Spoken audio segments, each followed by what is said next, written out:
I was a little worried before this match that I wasn't going to have anything to talk about playing the same team 3 times in 1 month, the last 2 ending 3-2 with the 2 teams splitting the result.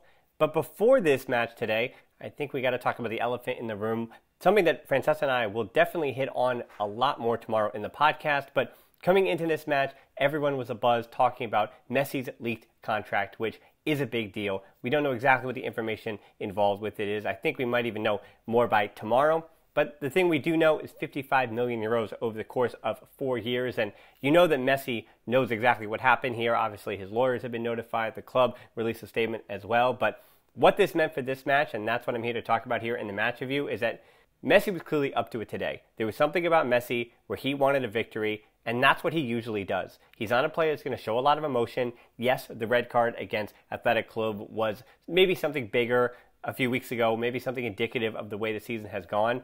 But in this match, Messi gets motivated, and when he's motivated, he likes to win matches. And I saw some of the best of Messi today. He dominated the match, and therefore Barcelona dominated the match. But I was very happy, just off the top, to talk about the 2-1 win. Very happy with the response that individual Barca players even, and the team as a whole, had to this La Liga affair. The first match they had had in January at home. Incredible to think. 8 straight on the road, but finally returning to the Camp Nou and playing like it. Sergio Busquets not in the starting lineup because he was suspended, but Pjanic was playing in that position in the 4-3-3, something I don't believe we'd actually seen this year in this kind of way, in that traditional 4-3-3, and Pjanic as the lone pivot, and De Jong still remaining in that 4-3-3 position in front of him. Umtiti starting over Lenglet, and Mingueza still at right back because Roberto, while he did come off the bench, seemed like he wasn't fit to begin the match, and Des still a bit knocked up.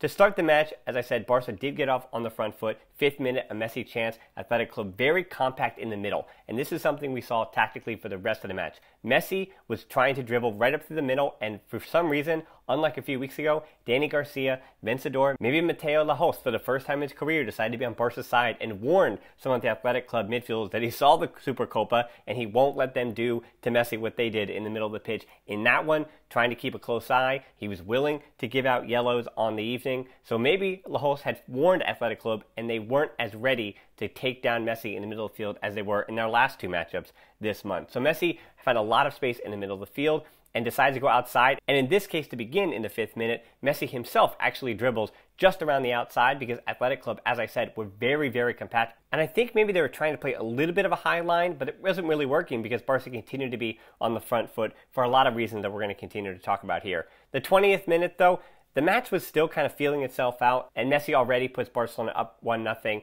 They got the foul, so it's a free kick from, I guess I'd say, a pretty good angle for Messi with the left foot, so it could curl right into that top right corner, if you will, for Unai Simon.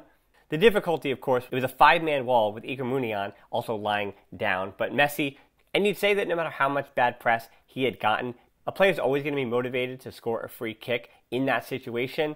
But I think for Messi, it meant just a bit more to score today in this way. That's 650 goals all time for Barcelona, 49 of which have come from direct free kicks. That's another one for Messi, and that put Barcelona on the front foot in this game. And I think that's the important point, that yes, Messi can't wheel a free kick in, but by putting in that free kick, I always felt that Barca were the better team in this match from that moment on. Because I'll quickly jump ahead to the second half here. 48th minute, Messi to Griezmann. He was just offside, but you note that that build-up happened the same way that I've been telling you it would, coming off the shoulder of Kappa because of how narrow that Athletic back line was. Just a minute later, though, Athletic Club answer, making it 1-1. And as we were talking about in the first half of this season with Barcelona, even when they played well, they weren't getting the results. And when they weren't playing well, they definitely didn't get the results. This time they were playing well, and Culers would have thought that Barca deserved to get this result, and it did look in question when the match was equalized. DeMarcos battling with Alba, Raul Garcia getting the cross in, and yes, while Alba did score the own goal, and it was unfortunate, a lot of this goes on Mingueza. Raul Garcia getting around Mingueza, just cutting him to bits, and Mingueza unable to stop a picture-perfect cross in for Alba/DeMarcos. And as I said, Alba wasn't really goal side of DeMarcos, and he winds up scoring the own goal right past Ter Stegen, nothing the goalkeeper can do. Unfortunate, as we mentioned again, because I want to be very complimentary of, I think, both Alba and Mingueza for this match. Mingueza, offensively, I think it was his best showing in a Barca shirt. His movement was really important. There were times when he was willing to carry the ball into basically being another pivot alongside Pjanic when Barca had the ball. Then he was also adding width, helping Dembele out on the wing. I also have to mention that Dembele also put in a really good defensive shift here, and that helped Mingueza, made his job easier. But as I said, Mingueza playing the ball with his feet, showing that he came from the Barca Academy, and I was really, really pleased with what he had to show today.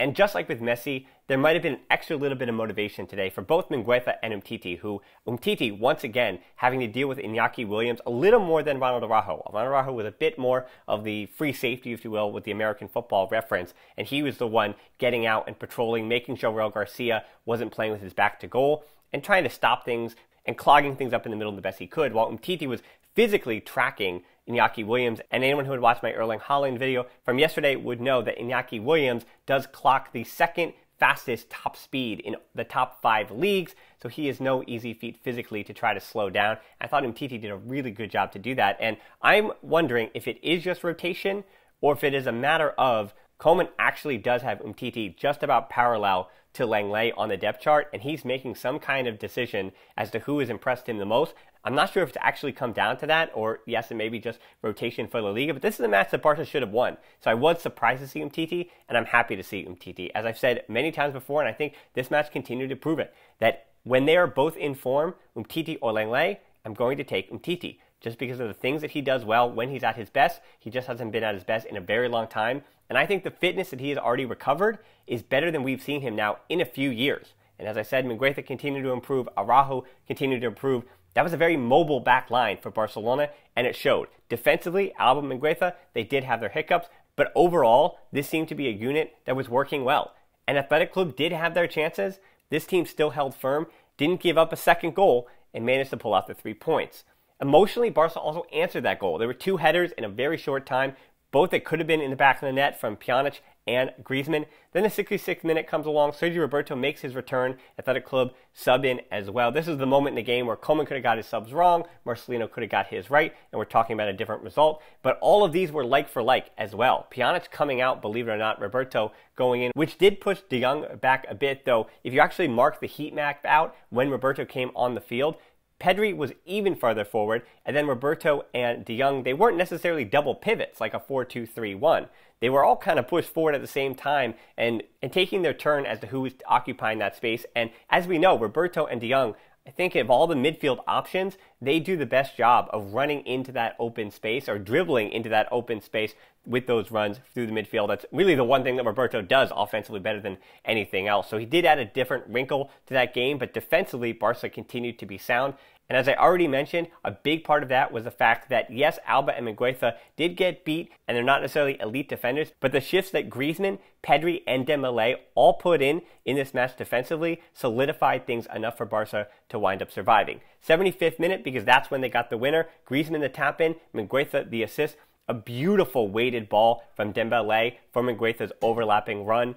And I was watching the game with a friend. That's why I actually rewatched. That's why this match review is coming out so late. But watching with a friend, and the friend is not a Barca fan, but he called it a Barca goal. And that's what it was. You might call it a FIFA goal as well. And Barca's movement had worked Athletic Club to death at that point. They had made their legs weary, and they took charge of that match, and that was happy to see. And this is a team in form.